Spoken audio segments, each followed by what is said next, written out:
Fala, meu lindo! Minha linda!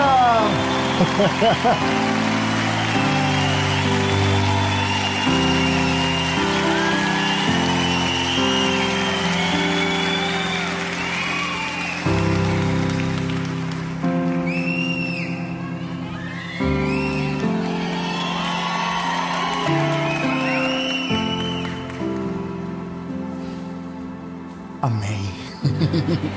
Olha, eu tô tão feliz que você está aqui nessa mensagem e eu tenho certeza que Jesus vai falar com você.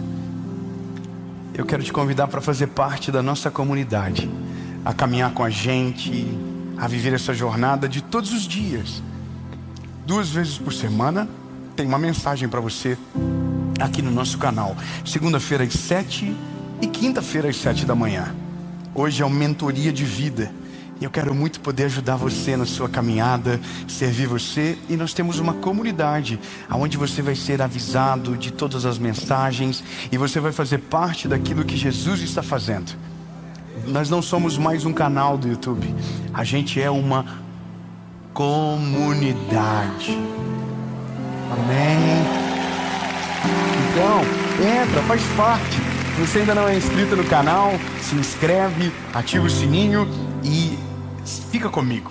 Segunda no YouTube às 7, quinta às 7 e de segunda a sexta no SBT às 7 horas da manhã, o Bom Dia Esperança. Então vamos fazer o seguinte, vamos para a mensagem.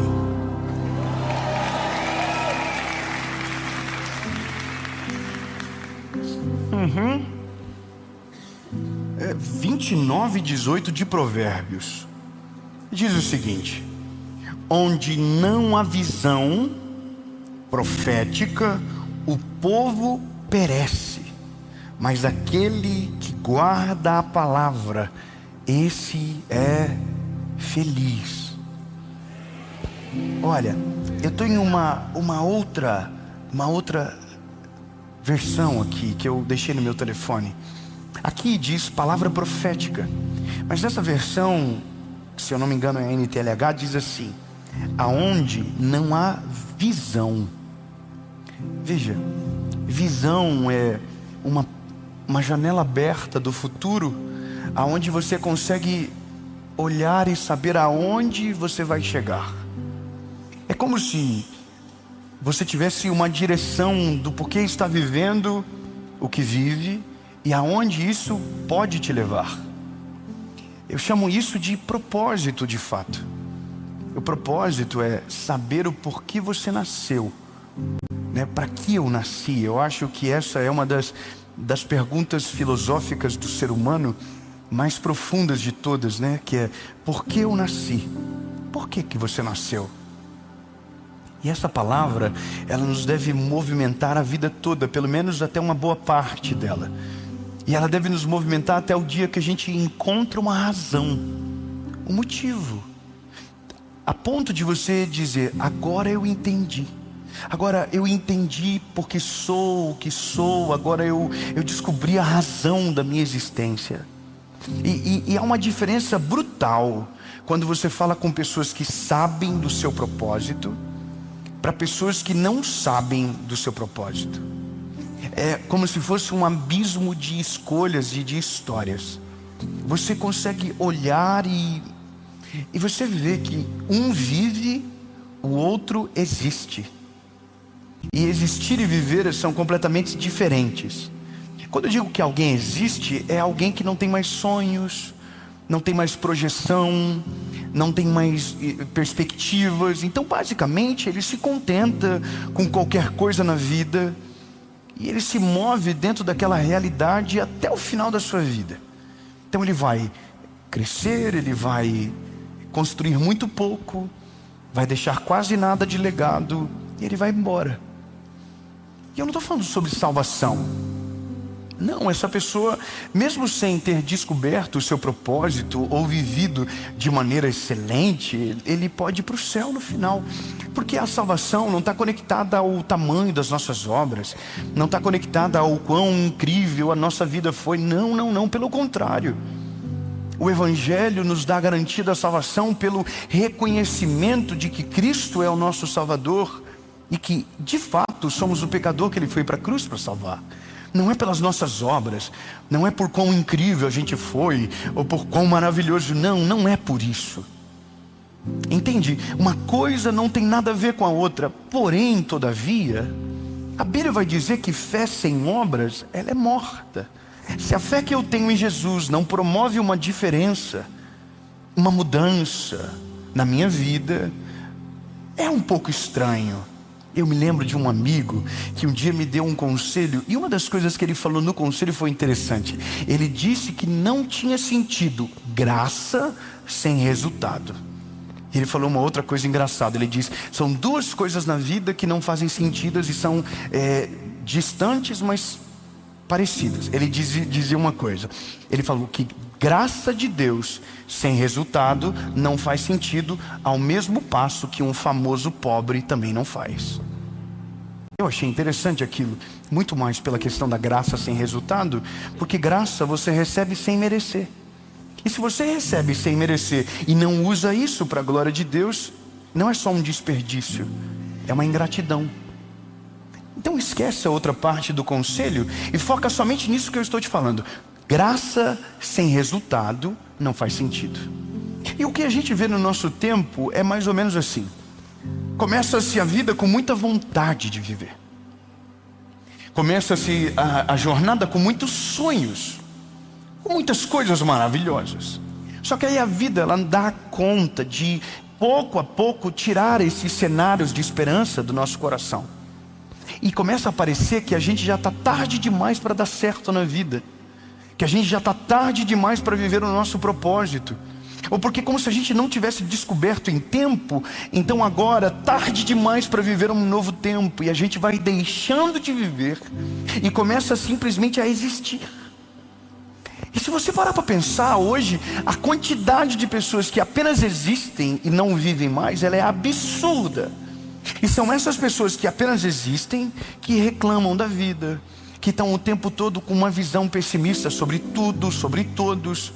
Eles não têm coragem para sonhar, eles não têm coragem para dar passos ousados, eles não têm coragem para nada. Minha vida se resume a um calabouço de escuridão, aonde você acorda, trabalha e volta para casa. Acorda, trabalha e volta para casa. Acorda, trabalha, volta para casa. Se algo nesse relógio der errado, a vida acaba.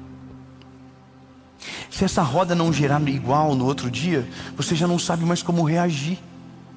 Se o diferente se manifestar, você não sabe para onde você vai. Então por isso que a Bíblia está dizendo que se você não tem uma visão, você vai perecer. É como se o Senhor estivesse dizendo: se você não tiver um objetivo, você não vai chegar. Se você não tiver um alvo, você não vai conseguir.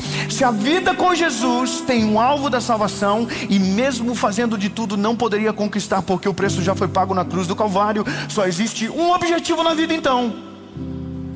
E o meu objetivo de ser salvo já foi completo em Jesus mediante o meu arrependimento. Então qual é o objetivo? Construir uma imagem de Cristo que inspire as pessoas a amarem a Jesus a partir da nossa história.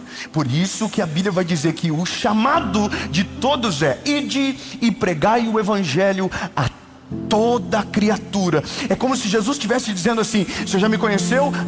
Então agora acelera o passo e começa a fazer quem te conhece e conhecer aquele que você conheceu. Me faça conhecido. E não existe nada mais poderoso na vida do que fazer Jesus conhecido a partir das nossas obras.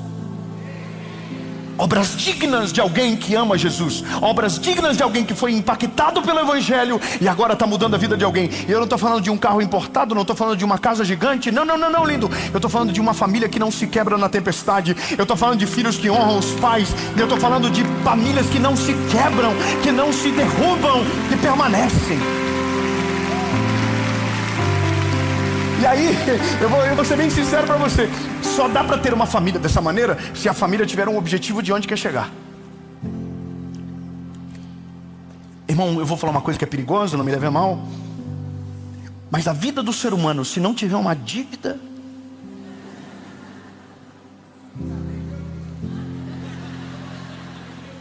irmão, se a gente não tiver uma parada que tem que se mover, a gente vai parar. Se a gente não tiver uma esposa que tomar muito cuidado com o que eu vou falar agora, porque ela vai ouvir. Irmão, ai meu Deus, falando. Aí eu ouvi uma vez alguém dizendo que mulher boa é mulher cara. E eu, não que eu concorde, amém? Mas irmão, se a gente não tiver uma mulher que é visionária, que não sufoca o nosso sonho, mas que pelo contrário diz, você consegue, vai, voa. Irmão, quando você tem uma mulher assim, o seu sonho que era pequeno começa a ficar grande, e você começa a se mover para coisas maiores, e você começa a prosperar de uma maneira muito maior. Por quê? Porque a tua família está junto e tem uma visão sobre o futuro. Visão sobre o futuro é isso. Eu acho maneiro quando eu converso com os meus filhos e eu começo a olhar para eles, eu fico preocupado porque o sonho deles é diferente do meu. Irmão, eu só queria existir quando eu era pequeno. O meu filho perguntou para mim, pai, quando eu fazer 18 anos, que carro que o pai pensa em me dar? Foi o João que perguntou isso para mim. O João tem 7 anos. E o Noah ouviu e falou, pai, eu quero um esportivo. Eu falei, filho, não é assim que funciona. Eu contando minha história, porque o pai queria ter um Ford Ka. Se o pai tivesse um Ford Ka, o pai teria zerado a vida com 18 anos. O pai tinha um Saveiro 92, depois um Voyage 95, depois um Uno 2001. E eu fui contando toda a trajetória e ele não sabe o que é Voyage, ele não sabe o que é Saveiro, ele não sabe o que é Gol, ele não sabe de nada disso. Sabe por quê? Porque Deus me fez chegar num lugar onde nem precisa mais apresentar o que eu vivi, porque a perspectiva dele sempre começa a partir daquilo que foi gerado. Eu não estou falando que eu vou criar um filho fraco ou que alguém possa pensar isso, mas eu só quero que você entenda que a visão que você supera é a visão de começo de quem vem depois de você. Se você não for longe, os seus filhos vão começar, entendeu? É lindo, grava isso. Se vocês projetarem uma vida,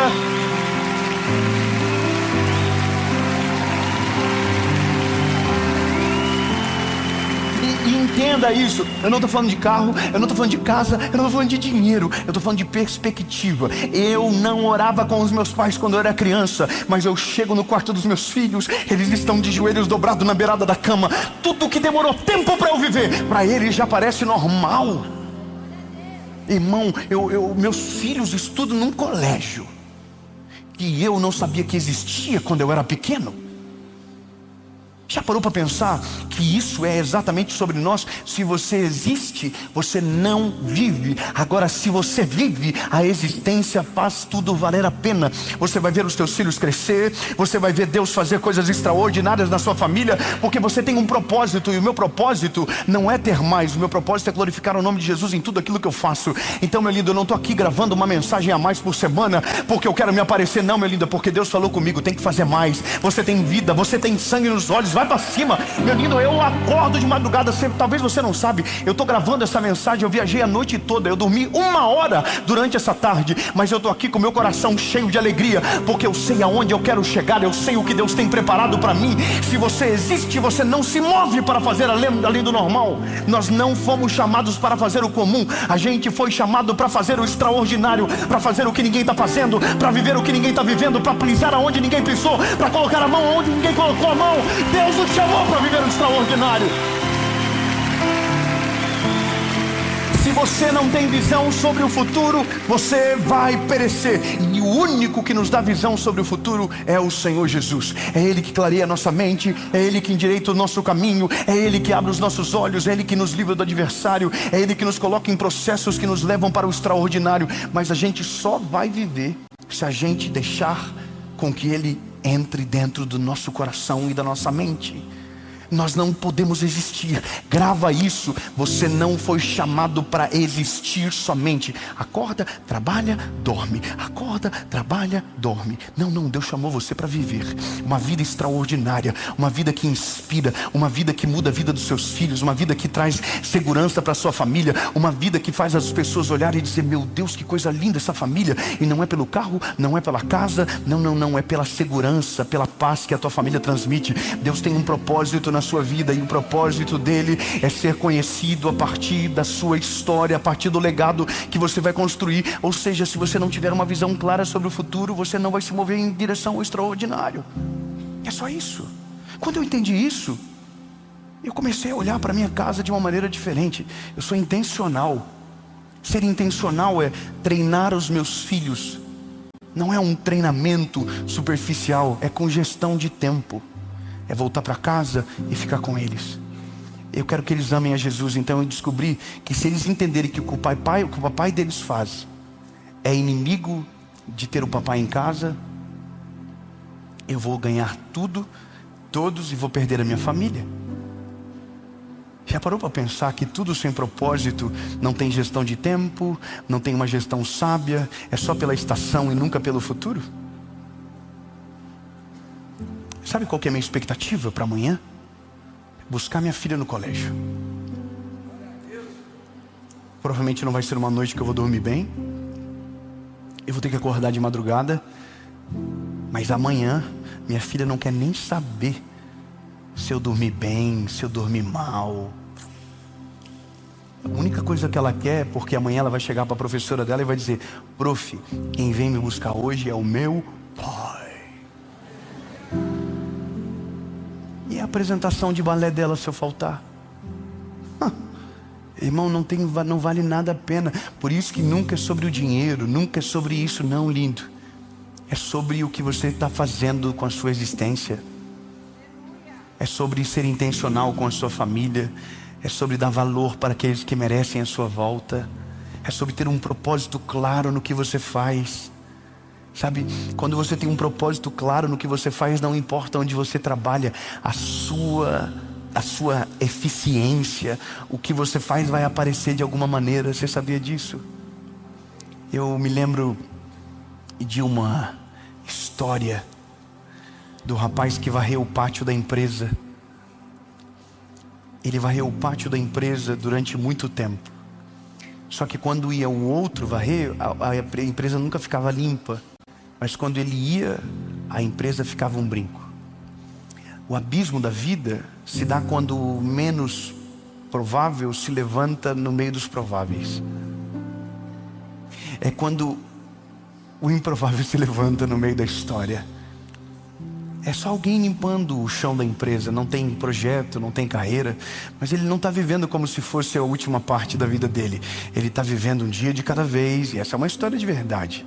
Até um dia que o chefe da empresa chegou e falou assim: engraçado, tem dias que eu venho e que a empresa está limpa, e tem dias que eu venho que a empresa está virada no alho. Por quê? E aí o supervisor falou: o dia que o senhor vem e que está limpa, é essa pessoa aqui. E o dia que o senhor vem e está sujo, é essa pessoa aqui. Olha que coisa interessante. Pensa comigo. O que você faz? Você coloca o que limpa mal para fora e substitui para que os dias que ele trabalhava, para aquele que está bom, fazendo bem, cumpra a função? E então ele fica no mesmo lugar, sim ou não? Não é o lógico? Pensa, você tem 5 dias. 3 dias alguém que limpa muito bem está lá. Os outros 2 dias alguém que limpa mal. Então qual que é o lógico? Tira essa pessoa dos 2 dias e coloca o que limpa bem os 3 nos 5.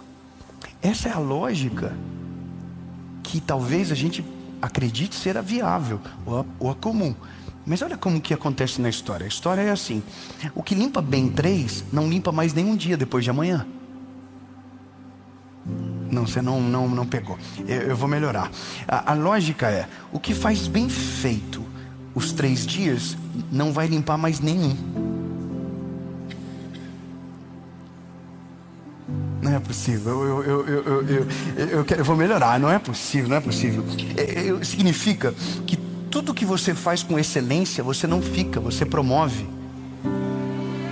Sabe, às vezes a gente não vive o extraordinário porque está esperando o extraordinário para ser excelente. Mas você precisa ser excelente no ordinário para que o extraordinário se torne a sua realidade. Você não espera ser para chegar, você é antes de chegar. E quando você se torna aquilo que você precisa, aquilo que você é te promove para onde Deus quer te levar. E entenda logo, lindo, a Bíblia vai dizer: nunca se canse de fazer o bem. Se você plantar, você vai colher. Então o chefe chega para esse garoto e diz: você a partir de hoje não limpa mais a empresa. A partir de hoje você vai para outro cargo melhor. E essa é a lógica da vida. Deus está olhando para mim e para você e está dizendo: eu tenho um propósito com você. Eu tenho um propósito extraordinário com você. E aí você diz: Deus, é maravilhoso. Deus vai dizer: não é ainda. Ainda é ordinário. Ainda é comum. Ainda é pequeno. Mas se você fazer com excelência, você vai ser apontado para o extraordinário. Quem existe nunca vive promoção, lindo. Quem apenas existe, ele fica no mesmo lugar. Eu me lembro que no ano passado, ano retrasado, eu fui na casa de uma pessoa que eu conheci ela há anos atrás, há muitos anos atrás. E eu cheguei na casa dela, estava exatamente tudo igual. A mesma geladeira, a mesma mesa, o mesmo cheiro, o mesmo assunto, a mesma conversa. O que a vida mudou para um que não mudou para o outro? E aí a resposta é: a vida não mudou para ninguém. Quem mudou foi a gente em relação à vida. A vida seguiu o curso para todo mundo, mas as nossas escolhas levam a gente para outros lugares. Então eu quero que você entenda, lindo. Quem tem propósito, quem vive de maneira excelente para a glória de Deus, vive o extraordinário.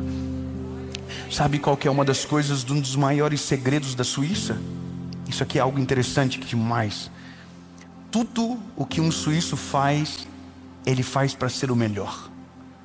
Por um princípio do apóstolo Paulo: quer comais, quer bebais, faça para a glória de Deus. Então, lindo, eles vão fazer um relógio, é o melhor relógio do mundo. Eles vão fazer um avião, é o melhor avião do mundo. Eles vão fazer um chocolate, é o melhor chocolate do mundo. Sabe por quê? Porque eles entenderam que tudo que é feito para a glória de Deus é feito com excelência. Então, enquanto a gente tentar viver de maneira trivial, sem ser intencional, a gente estaciona na vida. Até um dia que a gente vai ser encontrado daqui 10 anos, do mesmo jeito, tudo igual. Não, lindo? Não sei você, mas eu quero mais confusão para minha vida.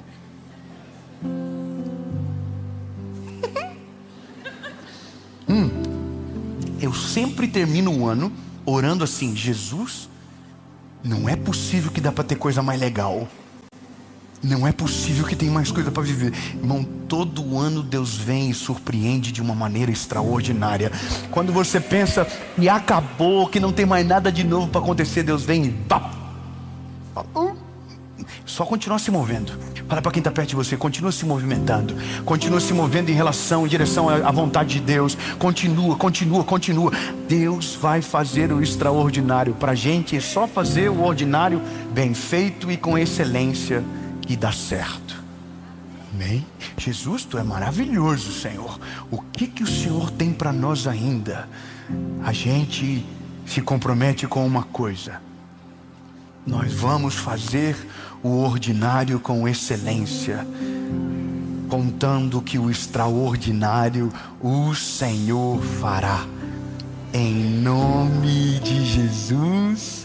Amém.